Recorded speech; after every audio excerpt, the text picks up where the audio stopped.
내일부터 한일 정상회담이 열립니다.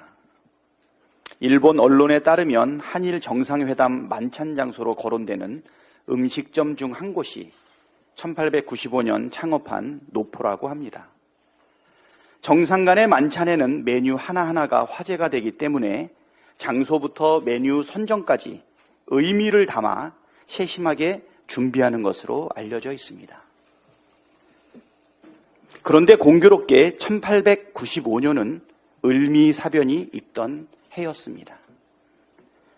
일본 측이 하필 명성황후가 시해된 해에 창업한 노포에서 오므라이스를 대접하는 것이 아무 의도도 담기지 않은 그저 우연이기를 바랍니다.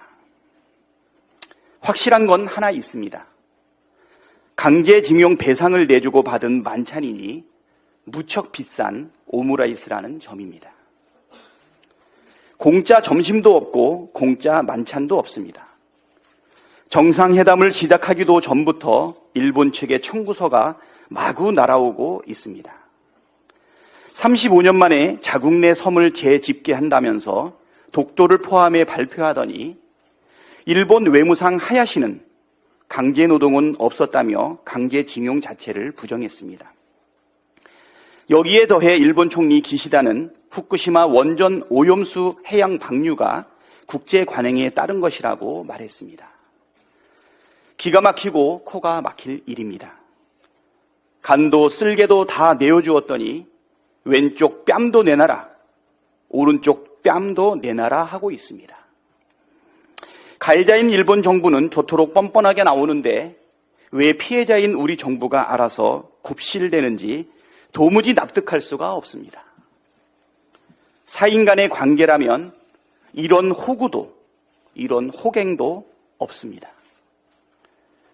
윤석열 대통령과 국민의힘은 강제징용 제3자 배상에 대해 미래를 위한 결단이라고 했습니다. 도대체 누구를 위한 어떤 미래를 말하는 것입니까? 아무리 생각해도 우리 국민과 우리 나라를 위한 미래는 아닌 것이 확실합니다. 우리가 얻을 국익이 단 하나도 보이지 않기 때문입니다. 역사는 반복된다고 합니다. 지금의 상황을 보면서 구 한말을 떠올리는 국민이 많습니다. 1895년 명성황후 시해 사건이 벌어지고 10년 뒤인 1905년 일본과 미국은 가스라 테프트 밀약을 체결해 일본은 미국의 필리핀 지배를, 미국은 일본의 조선 지배를 승인했습니다. 같은 해 일본은 을사늑약을 통해 대한제국을 집어삼켰습니다. 공교롭게도 지금 대한민국이 처한 상황과 무척 닮아 있습니다. 을사오적이 그랬던 것처럼 짝사랑 맹종 외교를 고집하며 국익을 저버린다면 우리의 미래 또한 비극의 역사가 반복될 것입니다. 윤석열 정부에 경고합니다.